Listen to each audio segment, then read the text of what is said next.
বিগত সময়ে শহীদ রাষ্ট্রপতি জিয়াউর রহমান যে খালকাটা কর্মসূচি দিয়েছেন এর সুফল বাংলাদেশের প্রতিটি মানুষ পেয়েছে।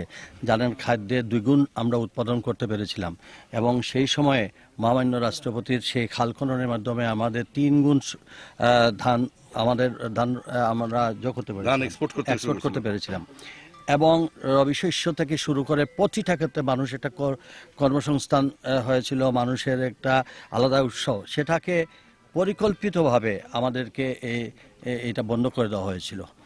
যাই হোক, আমাদের মাননীয় প্রধানমন্ত্রী জনাব তারেক রহমানের নেতৃত্বে আজকে থেকে সারা বাংলাদেশে এই খালকাটা কর্মসূচি শুরু হলো এবং তার মধ্যে দিয়ে আমাদের দেখবেন আমাদের চাষাবাদ এবং আমাদের সেচের ব্যবস্থা হবে। তাতে আমাদের 2 গুণ 3 গুণ পর্যন্ত ফসল উৎপন্ন হবে। সবজি, আমাদের শাকসবজিগুলো হবে বিভিন্ন ধরনের আমাদের এটা এবং পরিবেশও একটা ভালো এনভায়রনমেন্ট হবে।